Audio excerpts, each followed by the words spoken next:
Thank you for this comment. I hope you don't mind me using it as an educational moment. TikTok, this is for educational purposes only. This is to the app. This is for educational purposes only. This is all historical fact. Back in the day, a man could decide that his wife irritated him, or he just, for whatever reason, didn't like her anymore, or she was just, being too noisy, too naggy, too henpecky, right? So he could have her institutionalized for being hysterical, or if she didn't give him enough smacks, or if she didn't clean the house enough, or if she was depressed, or if, for any reason he was unhappy with her, he could just have her committed, where she might be tortured.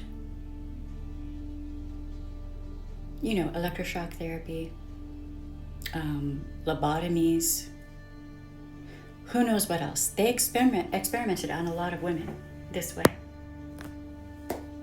And sometimes they would go back, home and not really know much of anything and just kind of sit there in a corner. And sometimes they would never be brought back home. And the husband would move another woman in, and he might, divorce her while she's in this institution and marry a new woman. Very Henry VIII, right? That's what it means to not have control over your own life as a woman. Understand that back then, if you were a woman and you didn't want to get married to a man ever for any reason, well, how are you going to support yourself? Because you couldn't have a job. As my grandmother told me, she had 3 or 4 options for where she could go to college. She could be a secretary, a nurse, a teacher, and I think interior design. That was it. Or she could have gotten a college degree in homemaking. That was it. The options were minimal. And so far as making money, women didn't really make that much money. So just think about it. Do you want to go back to living under the rule of men? And that means you're going to have to figure out what man is going to be in charge of your finances, your life, your house, your car. Once upon a time, a wife would have to get permission, potentially, to buy personal hygiene products. Anything, everything. If a wife bought things without her husband's permission, she could get into trouble for that. Did you know that? Mm-hmm.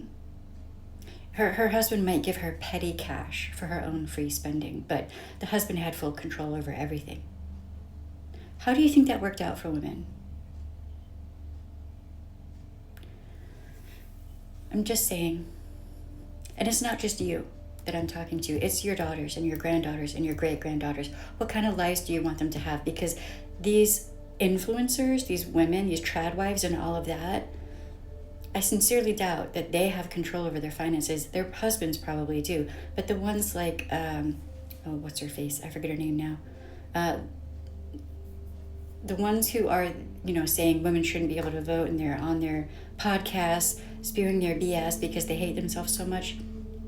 Those ones, I don't think they have any full, clear understanding of the fact that they will not have their platforms.